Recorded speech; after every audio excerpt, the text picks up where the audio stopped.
동기이론은 크게 내용이론과 과정이론으로 분류되는데요. 내용이론은 동기를 부여하는 요인에 관심을 가진 이론, 즉 어떤 내용의 것을 제시했을 때 동기가 일어나는가에 관한 이론이고, 과정이론은 동기를 유발하기 위하여 동기의 요인들이 상호작용하는 과정에 관심을 둔 이론으로서 동기라는 심리적 과정이 무엇 때문에 일어나는지를 연구한 학문입니다. 내용이론에는 매슬로우의 욕구 계층 이론, 허즈버그의 동기 위생 이론, 에더퍼의 ERG 이론이 있습니다. 매슬로우의 욕구 계층 이론부터 보겠습니다. 매슬로우는 인간의 욕구가 단계에 따라 일어난다고 보고 욕구 계층 이론을 내세웠습니다. 인간의 욕구는 아래 단계의 욕구가 충분히 충족되어야 위계상의 다음 단계에 있는 욕구가 나타나서 충족을 요구한다는 것입니다. 가장 아래 단계에 있는 욕구는 생리적 욕구로서 의식주에 관한 욕구와 성적 욕구를 포함합니다. 그 다음 단계인 안전 욕구는 위험, 위협, 박탈로부터 자신을 보호하고 불안을 회피하고자 하는 욕구입니다. 여기에는 금전적인 위협도 포함됩니다. 그 다음 단계인 사회적 욕구는 인간의 사회적이고 사교적인 동료의식을 조정하기 위한 욕구로서 애정, 귀속, 우정, 사랑 등을 포함합니다. 존경 욕구는 타인으로부터 인정받는 것과 자기 존경을 포함합니다. 자아실현 욕구는 계속적인 자기 발전을 위하여 자신의 잠재력을 최대한 발휘하려는 욕구입니다. 자아실현 욕구에는 이해하려는 욕구인 지적 욕구와 아름다움을 추구하는 심미적 욕구가 있는데, 심미적 욕구가 지적 욕구보다 더 윗단계라고 합니다. 생리적 욕구부터 존경 욕구까지는 결핍되면 욕구가 나타나기 때문에 결핍 욕구라고 하며, 자아실현 욕구는 끊임없는 자기 발전을 위해 노력하기 때문에 성장 욕구라고 합니다. 매슬로우의 욕구 계층설의 의의는 욕구에 대한 최초의 연구였다는 것입니다. 또한 욕구가 단계별로 나타나기 때문에 자아실현의 욕구를 느끼기 위해선 그 하위 욕구가 충족되어야 하므로 고상한 목표를 실현하기 위해서는 복지가 잘 되어 있어야 한다는 것입니다. 모든 인간의 욕구는 현재 그 사람의 지위와 상태에 따라 다를 수 있다고도 합니다. 지위가 높아질수록 동기화되는 것은 높은 계층의 욕구입니다. 따라서 개인별로 서로 다른 욕구를 가지므로 적절한 동기화를 제공할 수 있습니다.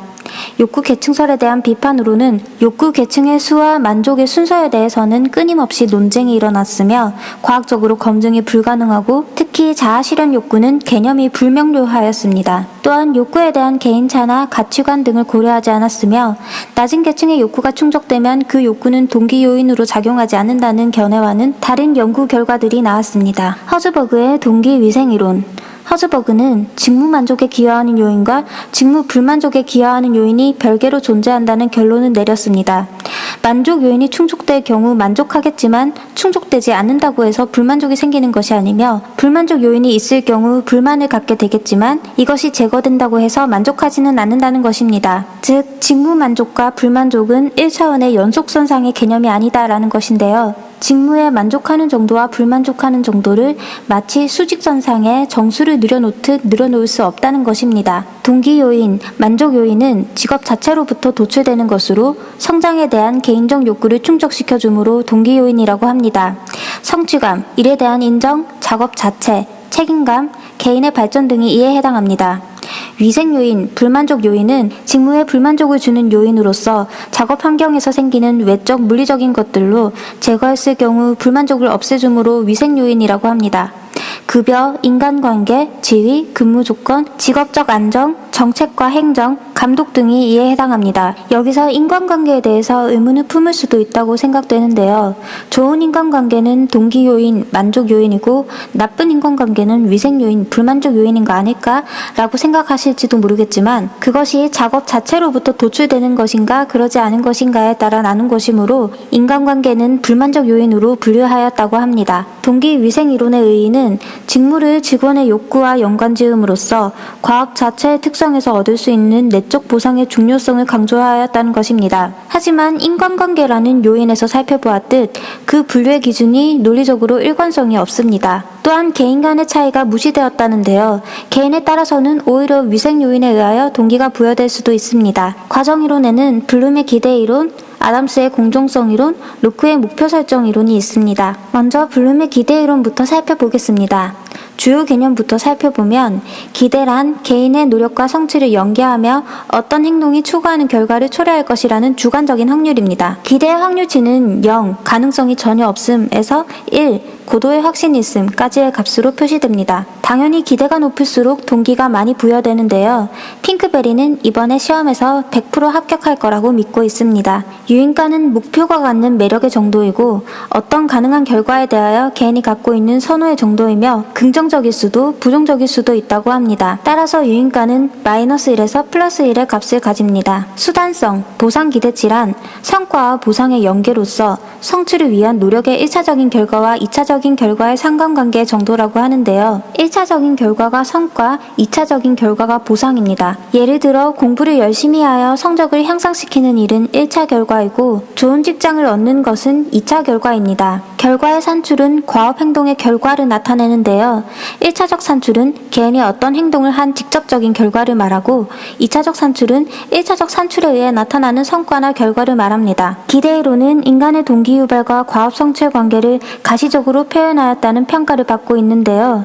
수단성, 가치, 기대치의 복잡한 관계를 수리적으로 함축시키려는 의도 때문에 인간 심리의 복잡한 역학관계를 지나치게 단순한 직선관계로 나타내고 있다는 비판을 듣기도 합니다. 또한 이 이론이 학교 조직에 시사하는 바는 보상기대, 즉 성취와 보상의 연결 정도를 구체화하고 교사들이 생각하는 보상에 대한 매력 정도를 증진시켜야 한다는 데 있습니다. 아담스의 공정성 이론은 남과 비교해 얼마나 공정한 대우를 받느냐에 대한 지각이 개인의 동기에 영향을 미친다는 이론입니다. 자신의 투입 대비 성과가 타인의 것과 일치하면 공정함을 느끼지만 일치하지 않으면 불공정하다고 느끼고 동기가 감소된다는 것입니다.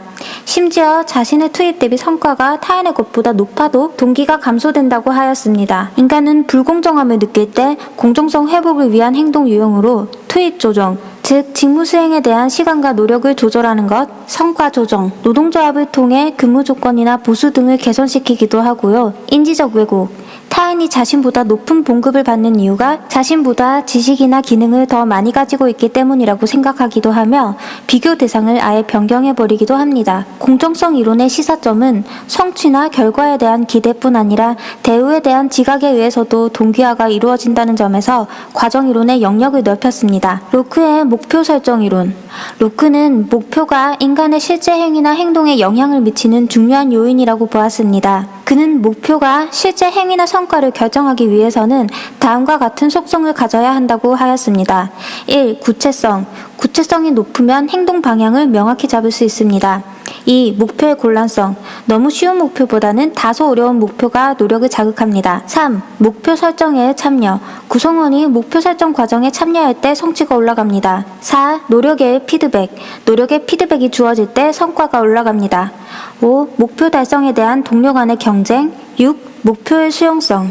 목표를 직접 설정하면 가장 좋지만 그렇지 않은 경우 강요된 목표보다는 자발적으로 수용한 목표가 더 큰 동기를 유발한다고 합니다. 목표 설정 이론의 공헌점은 다음과 같은 것들을 밝혀낸 데에 있습니다.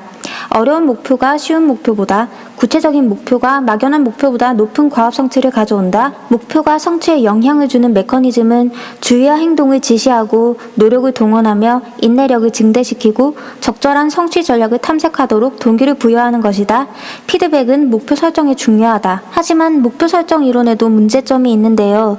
목표를 수용하도록 하는 요소가 무엇인지를 밝혀내지 못하고 있습니다. 또한 목표 설정에 참여하는 것이 성취에 영향을 미치는지에 대한 여부는 긍정적인 결과와 부정적인 결과가 동시에 존재하여 결론을 내리기가 어렵습니다. 또한 이 이론은 단순한 과업을 수행하는 데는 적합하지만 복잡하고 산출이 비구체적인 경우에는 적용하기가 곤란합니다. 지도성 이론. 지도성 이론은 크게 특성론, 행위론, 상황론, 현대 이론들이 있는데요. 상황론에서는 효과적인 지도성은 상황에 따라 달라질 수 있다고 봅니다. 피들러의 상황 이론에서는 지도성 유형이 상황의 호일성에 따라 그 효과가 다르다고 합니다.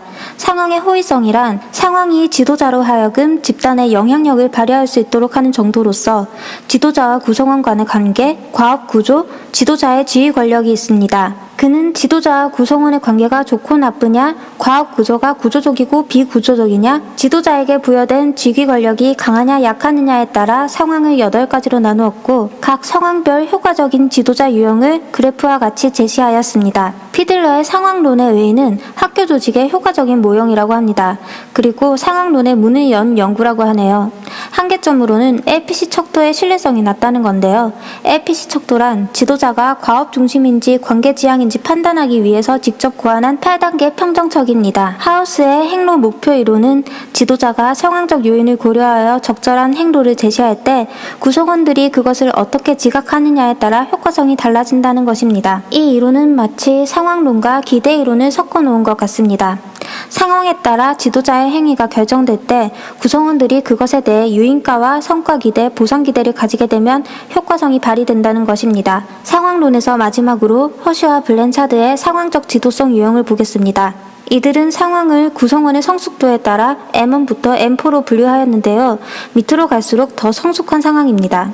M1은 동기도 낮고 능력도 낮은 상황이고 M2는 동기는 높으나 능력은 낮은 상황, M3는 동기는 낮으나 능력이 높은 상황, M4는 둘 다 높은 상황을 의미합니다. M2보다 M3를 더 성숙하다고 보는 관점에서 역시 정신적인 것보다는 실제적인 실력이 더 중요하다고 생각하는 모양입니다. 구성원의 성숙도가 M1 상황일 때는 지시형 지도자가 가장 효과적이라고 합니다. 지시형 지도자는 관계는 낮추고 과업은 높인 것인데요. 수학을 못하면서 공부할 의욕도 없는 학생에게는 일단 공식이라도 외우게 해야 한다는 것입니다. 직원의 성숙도가 M2일 때는 지도형 지도자가 효과적이라고 합니다. 이는 과업 행위와 관계성 행위를 모두 높인 지도성을 말하는데요. 능력을 높여주기 위해서는 높은 과업 행위가 요구되고 고양된 동기를 계속 유지시켜주기 위해서는 높은 관계성 행위가 요구된다고 합니다. 구성원의 성숙도가 M3일 때는 지원형 지도자가 가장 효과적이라고 합니다. 이 지도성 유형은 동기를 높여줄 수 있도록 높은 관계성 행위가 요구되며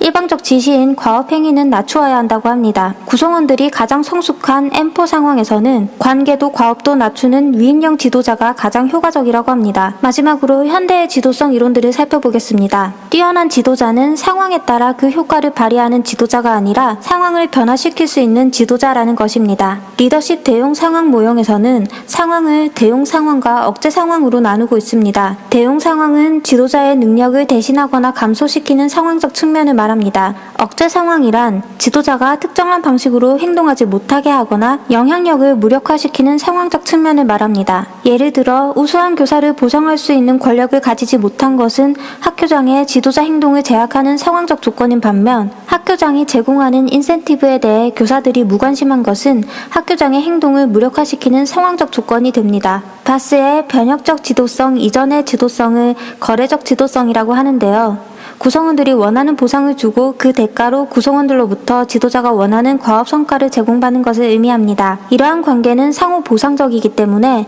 계획된 것 이상의 높은 성과를 기대하기가 어렵습니다. 변혁적 지도성은 현재 시점의 거래가 아니라 미래 비전을 제시합니다. 이러한 미래 비전이 지도성으로서 잘 발휘되려면 지도자는 이상적인 완전한 영향력을 행사하여야 합니다. 이는 지도자가 높은 기준의 윤리적 도덕적 행위를 보이고 목표 수행 과정에서 발생하는 위험을 구성원과 함께 분담하며 자신보다는 타인의 욕구를 배려하고 개인의 이익이 아니라 조직의 이익을 위해 행동하는 것을 토대로 구성원의 존경과 신뢰를 받고 칭송을 얻는 것을 말합니다. 이러한 지도자는 조직의 미래와 비전을 창출하는 데 사람들을 참여시키고 구성원이 바라는 기대를 분명하게 전달함으로써 조직의 문제를 해결할 수 있고 조직이 발전할 수 있다고 믿도록 구성원들의 동기를 변화시키는 감화력을 가지고 있습니다. 또한 일상적인 생각에 대해 의문을 제기하고 문제들을 재구조화하며 종래 상황을 새로운 방식으로 접근함으로써 구성원들에게 지적인 자극을 줍니다. 변혁적 지도자는 구성원들에 대해 개별적인 배려와 관심을 갖는다고 하는데요.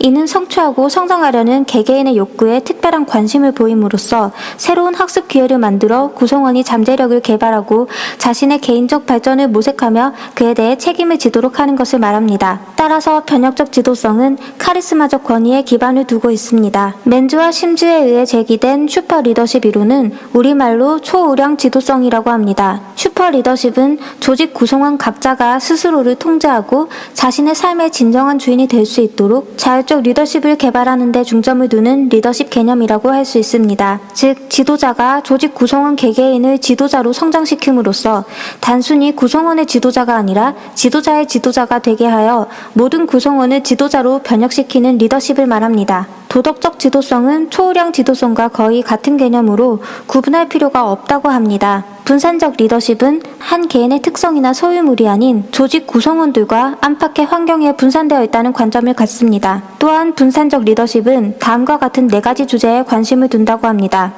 누가 어떠한 리더십 책임을 맡게 되었는지, 어떠한 형식으로 분담이 되는지, 어떠한 요인으로 분담이 일어나는지, 어떠한 이유에서 영향력 있는 리더로 여겨지는